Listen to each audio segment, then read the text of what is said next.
Olá pessoal, tudo bem com vocês? Papo de hoje é uma atualização sobre o Nubank, né? O NuBR33. Eu fiz, se eu não me engano, um ou dois vídeos. Vou deixar na descrição e nos cards, se assim lembrar para você, o link desses vídeos, onde eu comentava que o alvo de 3,90, 3,20, 3,27 para ser específico, era muito provável de ser atingido. Pois bem, chegamos lá há uma semana e meia aproximadamente.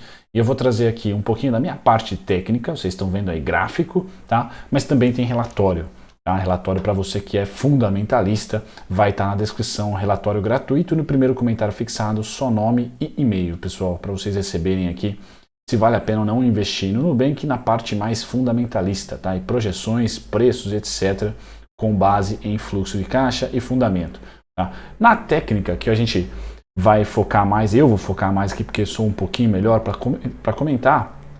Esse gráfico, pessoal, tem a seguinte legenda, tá? As duas fases ou sequências de queda, tendências de queda, aí foram essas duas aqui, tá?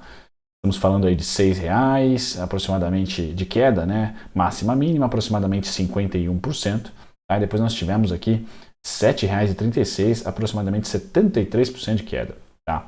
Então, nessa região aqui, dentre R$6, tá, até 7,36, de 50% a 70%, de 50%, perdão, por cento de queda a partir dessa máxima aqui, eu estava esperando um controle maior dos comprados e não dos vendidos.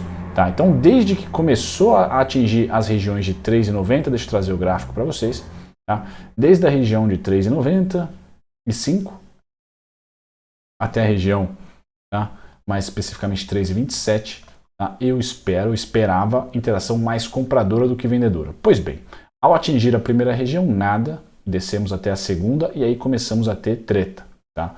Um segundo ponto, treta que eu digo, interação compradora aqui, tá? Ou realização das vendas, certo?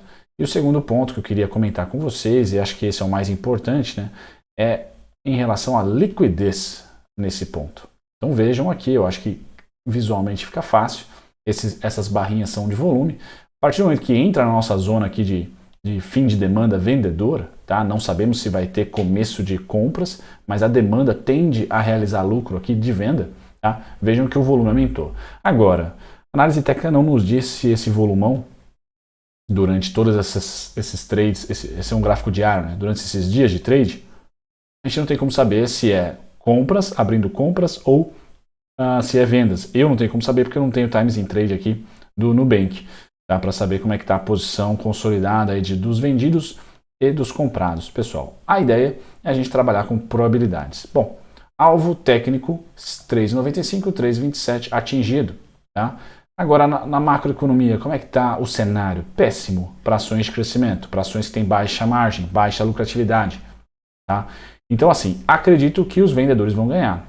Tá? Acredito que os vendedores vão ganhar ou a gente vai lateralizar nesse ponto. Não mais perder o fundo de maio, mas também não renovar máximas de junho aí, tá? Perdão, de maio também. Ou seja, vamos ficar por um tempo até que as condições econômicas melhorem aqui. Tá? Entre 3,95 e 3,27. Tá? Errei, 5,53. Tá? É o alvo. Certo, pessoal? E depois o equilíbrio está aqui no IPO. Tá? 9,45, 8,90, 8,80, 7,39.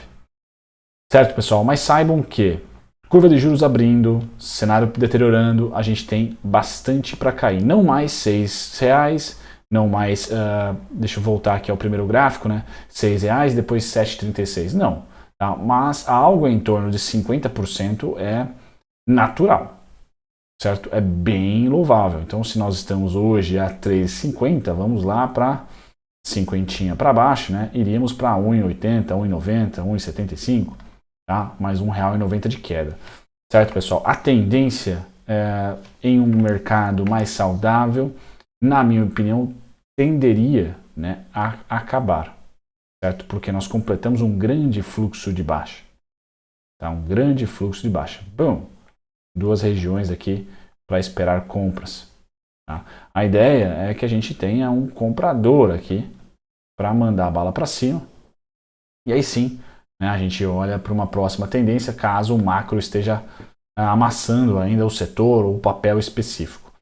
Tá bom, pessoal? Mas vejam que comportamento independente do cenário funciona, tá? Não é sempre exato, vejam que os preços foram até 2,65, tá? Mas é mais dominância compradora aqui do que vendedora. Tá? A partir do momento que a gente tiver um sinal de que os vendedores venceram o jogo, ou seja, romper essa mínima aqui, tá? A gente já sabe o quanto potencial pode cair.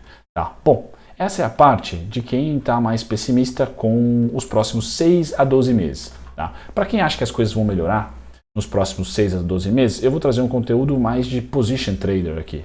Tá? E aí eu vou entrar no gráfico intraday, vou perceber que, obviamente, no gráfico intraday mais volume, né? Vocês estão vendo aqui embaixo. Tá? Então aumentou bastante o volume a partir da nossa região. Tá? E eu vou dizer o seguinte para vocês, pessoal. Dentro dessa movimentação, eu tenho outro fluxo vendedor que está ganhando o jogo aqui. Tá? Dois, para falar bem em português. Tá?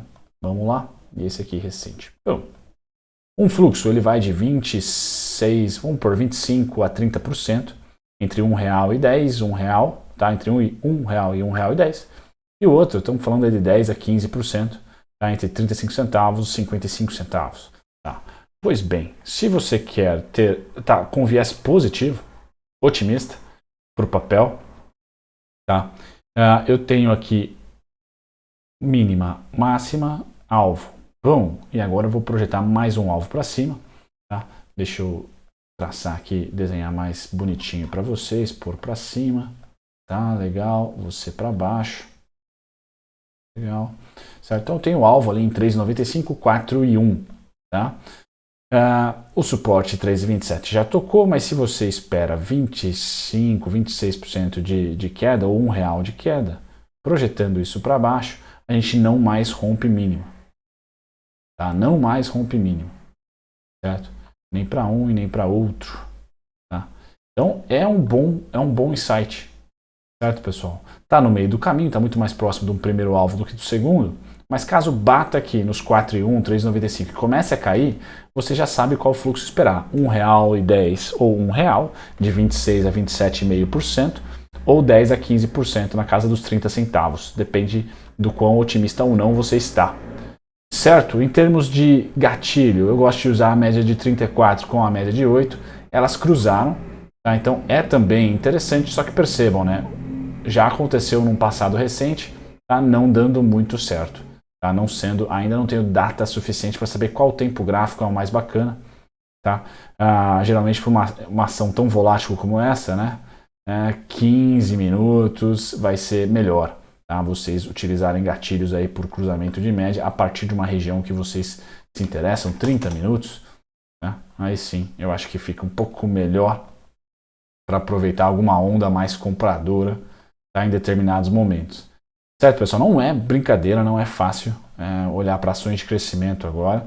O insight que eu quero dar para vocês é que oferta e demanda meio que funciona aquém, tá? Cenário. A tendência sim depende do cenário. Tá? Então é muito mais provável que a gente chegue em um momento específico de resistência, tá? E volte a cair o que a tendência nos mostra, né? De 50% a 70%, né? Aproximadamente. Tá? Se as condições macro não melhorarem. Tá? Se as condições macro não melhorarem. O melhor dos mundos, acho que é 5,53. Tá? E mesmo assim, a partir de lá, eu vou projetar mais 50% a 70% de queda. Beleza, pessoal? Até que a gente, no macro, tenha a expectativa de que, o fundo foi feito, as condições nesse fundo aqui eram piores do que as atuais, na parte econômica, mais macro, menos micro, e aí sim a gente vai olhar para quem vendeu quanto para especular na compra. Certo? Aproveitem aí o relatório, pessoal, é gratuito. Deem uma força, está na descrição e também no primeiro comentário fixado. Tchau, tchau.